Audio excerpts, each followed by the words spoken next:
Hello दोस्तों, कैसे आप लोग। उम्मीद है सब अच्छे होंगे, सब बढ़िया होंगे और आप लोग जो अपनी मेहनत है, आपकी प्रिपरेशन है, वो पूरी ईमानदारी से कर रहे होगे, ऐसा मैं उम्मीद करता हूँ। ये वीडियो खासकर उन बच्चों के लिए काफ़ी इंपॉर्टेंट हो जाती है जिनका सपना ही दिल्ली पुलिस के अंदर लगने का है, जिनको यूनिफॉर्म ही पहननी है, इसके अलावा कुछ नहीं।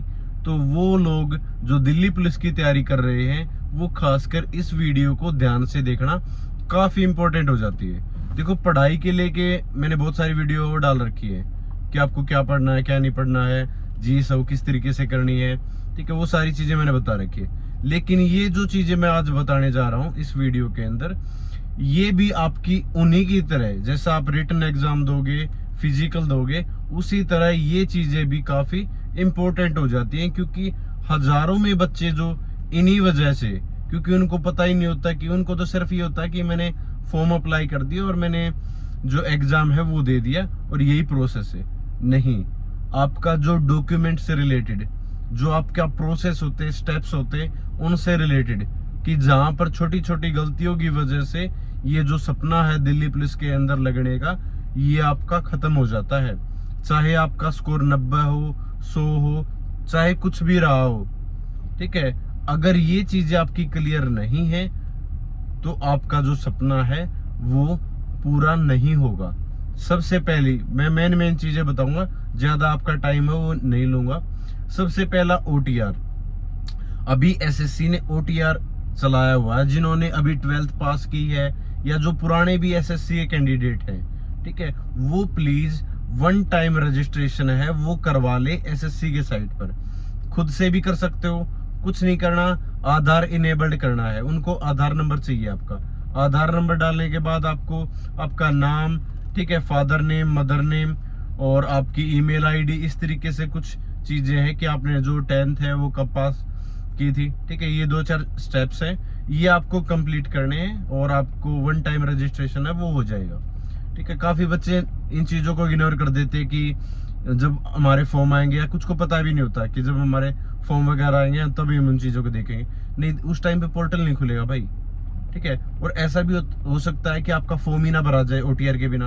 और ऐसा भी हो सकता है कि जब आप एडमिट कार्ड लेके जाओ किसी सेंटर पे और आपकी आधार वेरिफिकेशन हो और आपने तो आधार उसके साथ लिंक ही नहीं किया है, तो आपको एग्जाम के अंदर ही बैठने ना दिया जाए, ठीक है ना। तो इन चीजों को नेग्लेक्ट मत किया करो। जो प्रोसेस होती है, जो स्टेप्स होते हैं, उनको कंप्लीट करना। काफी ऐसे बच्चे हैं जिन्होंने फर्स्ट टाइम जो एसएससी का एग्जाम देंगे, उनके लिए कंपलसरी है, कल से ये पोर्टल शायद खुल चुका है, कल से या परसों से, ठीक है। ओटीआर का आपका लिंक ये इससे पहले मई के अंदर खुला था और अब पता नहीं नेक्स्ट कब खुलेगा। तो जिसको भी करेक्शन करवाने है वो करेक्शन करवा सकता है, जिन्होंने पहले भर रखा है। और जिन्होंने पहले एग्जाम दे रखे हैं एसएससी का, मान लो, और उन्होंने आधार इनेबल्ड नहीं करवा रखा, तो वो आधार इनेबल्ड है वो करवा ले, ठीक है। अपना आधार है, आधार नंबर उसमें डाल सकता है, उस पर मैसेज आ जाएगा और ज्यादा कुछ नहीं करना। और जिन्होंने फर्स्ट टाइम देना है एसएससी का, वो तो 100% अपना करवा ही ले। सभी को करवाना कंपलसरी है भाई ये, ठीक है। इसके बिना बहुत सारी चीजें हो सकती है यार। आप विद एल्ड में चले जाओगे कि आपका रिजल्ट अब रुक जाए, क्या पता, फाइनल, ठीक है। तो ऐसे काम नहीं करने जिनकी वजह से हमारा जो प्रोसेस है, जो हमारा सिलेक्शन प्रोसेस है, उससे ही बाहर चले जाए, ठीक है। तो सबसे पहला ओटीआर का। दूसरी चीज डॉक्यूमेंट्स का। डॉक्यूमेंट का मैं बता देता हूँ। सबसे पहला एक जो इम्पोर्टेंट है वो है आपका लाइसेंस वाला। लाइसेंस वाले बच्चे क्या करते हैं कि सर वो तो फिजिकली के टाइम पे चेक होगा, रिटर्न जो एग्जाम हो गया, फॉर्म तो अभी भरे जाएंगे, अभी फॉर्म भरे जाएंगे। और जो आपका आधार कार्ड, जो आपका ड्राइविंग लाइसेंस है, वो आपका फिजिकल के टाइम पे आपका चेक होगा। ये चीजें मैंने मान ली। लेकिन अगर आपका एग्जाम है नवंबर दिसंबर में हो गया मान लो, और जनवरी फरवरी के अंदर आपका रिटर्न, आपका जो फिजिकल है वो करवाया जाएगा, तो आप कब अप्लाई करोगे। एक और चीज, अगर आपसे घर पे पढ़ाई नहीं हो रही ना, तो रेवाड़ी के अंदर मेंटर 365 के नाम से गुरुकुल है वो ओपन किया गया है। उसके अंदर आपको खाना, रहना, लाइब्रेरी और फिजिकल एक्सरसाइज वगैरह सारी चीजें आपकी करवाई जाएंगी। तो आप एक बार चैनल पे जाके भी उनसे बात कर सकते हो, विजिट कर सकते हो, और एक बार उन चीजों को, उस एक्सपीरियंस को आप फील कर सकते हो, ठीक है। फोन वगैरह अलाउड है नहीं, तो आप अगर जिसको थोड़ी सी सीरियसली इस तरीके से प्रिपरेशन करनी है, फोकस होके, तो आप रेवाड़ी के अंदर ये सेंटर है, आप वहां पर विजिट कर सकते हो। और जो नंबर डाल रखा है क्यूरी का, ठीक है, उस पर आप कॉन्टैक्ट है वो कर सकते हो, ठीक, जो आपका लर्निंग लाइसेंस बन के आएगा उससे काम नहीं चलेगा, उससे आपको एंट्री नहीं मिलेगी फिजिकल के अंदर। मेरे साथी थे 2022 के अंदर, मैं याद करता हूँ, उनकी रनिंग काफी अच्छी थी।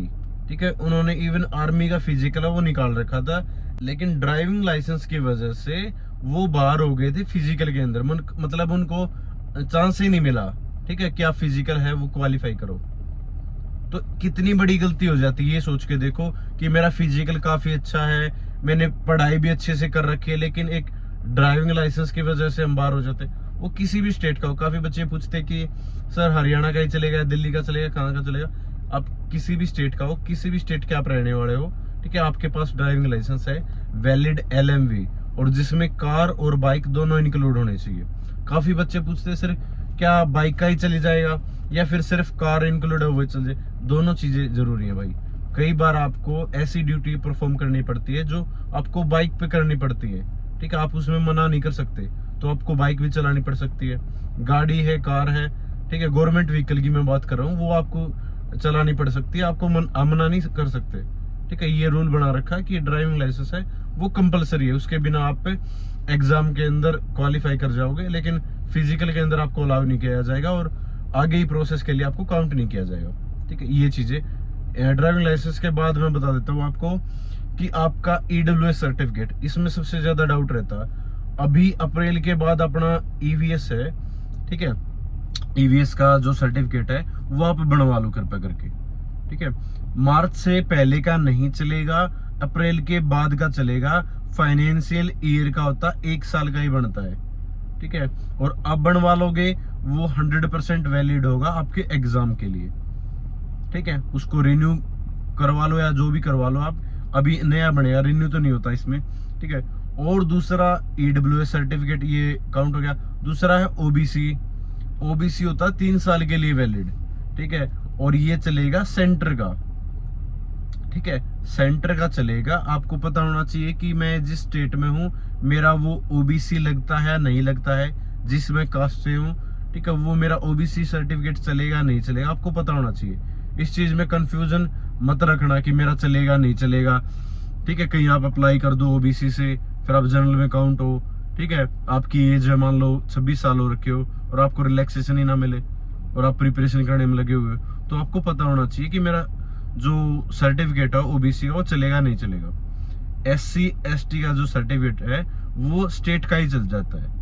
ठीक है, सेंटर का और स्टेट का वो एक ही बनता है मेरे हिसाब से, और वो चल जाता है, स्टेट का ही चल जाता है SC और ST में, उसमें कोई दो राय नहीं है। आपको 5 साल की जो छूट है वो मिलेगी। आपके पास अगर स्पोर्ट्स कोटा है, ठीक है, उसका सर्टिफिकेट है वो भी चलेगा, उसमें एज में छूट है वो मिल जाती है। ठीक है, दूसरी चीज NCC का कोई भी सर्टिफिकेट है, NCC का A B C इस हिसाब से उनके मार्क्स मिलते हैं, तो वो आपके जब आप डॉक्यूमेंट हैं, ठीक है, आप फॉर्म अप्लाई करोगे उसमें आपको लगाना है कि मेरे पास A सर्टिफिकेट है या B सर्टिफिकेट है या C सर्टिफिकेट है, जो भी है।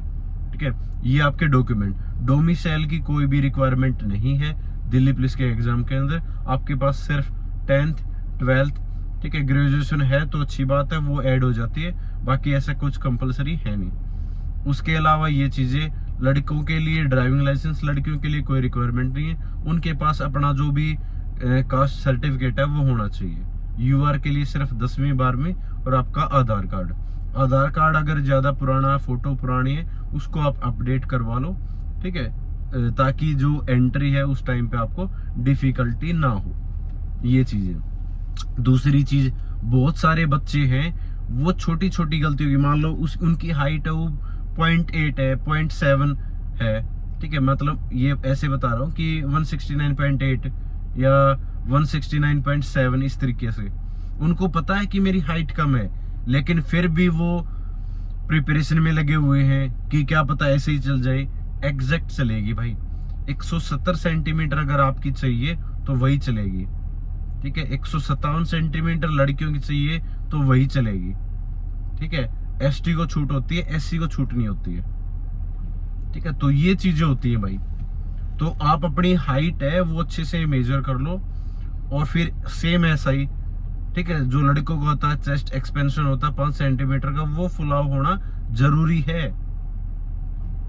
ठीक है, हाइट भी कंपलसरी है और इवन बहुत सारे ऐसे बच्चे देखे जिनकी रनिंग काफी अच्छी है, कि मान लो वो 5.5 में क्वालिफाई कर जाते हैं। जो रिटन एग्जाम है, ठीक है, वो भी उनका ठीक ठाक है, अच्छा है, लेकिन उनसे मान लो लॉन्ग जंप नहीं हो रही, ठीक है, ये मैं फिजिकल के टाइम पे बता दूंगा, लॉन्ग जंप नहीं हो रही, मान लो वो 13.5 कूद रहे हैं, ठीक है, तो 13.5 अगर आप कूद गए 3 क्वालिफाई में, तो आप फेल हो, आगे ही प्रोसेस के लिए आप काउंट नहीं किए जाओगे। तो सारे एक एक जो सिंगल स्टेप्स होता है उनको लाइटली नहीं लेना है, कि मैं मान लो ऐसे ही लाइटली ले लूं कि ओटीआर नहीं फिल करवा रहा, डॉक्यूमेंट नहीं बनवा रहा, या फिर ऐसे में फिजिकल के अंदर कि हाँ मैं तो ऐसे ही कर दूंगा। ऐसा नहीं होता भाई। आपको टाइम, पिछली जो भर्ती है उनसे पूछो, 2-3 महीनों में सब कुछ हो गया था आपका, फिजिकल भी, रिटर्न भी, सब कुछ, ठीक है। तो हर स्थिति के लिए आपको थोड़ा सा अलर्ट रहना, कुछ भी हो सकता है, ठीक है, कुछ भी सरप्राइज एलिमेंट है वो मिल सकता है। बहुत सारे बच्चों के लास्ट चांस है, तो आप उसी हिसाब से थोड़ा सा सोच के चलो कि मेरा आखिरी चांस है, मेरे को इन माइन्यूट में जो छोटी छोटी गलतियां है ना, ठीक है, माइन्यूट ऐसी ऐसी गलतियां हैं कि उनको हम इग्नोर कर देते हैं, उनकी वजह से सिलेक्शन रह जाते हैं भाई, ठीक है, उनकी वजह से जो सिलेक्शन है वो रह जाते हैं, सिलेक्शन से बाहर है वो हो जाते हैं। देखो मेडिकल के लिए मैं अलग से सेपरेट वीडियो हो आप लोगों के लिए लेके आ जाऊंगा, ठीक है, और आप लोग जरूर एक बार कमेंट सेक्शन के अंदर बता देना कि किन किन चीज़ों को लेके आपको डाउट है, ठीक है, वही चीज़ें मैं डिस्कस कर लूँगा नेक्स्ट वीडियो के अंदर मेडिकल से रिलेटेड, ठीक है। तो तब तक के लिए थैंक यू सो मच, जय हिंद, सभी का नमस्कार।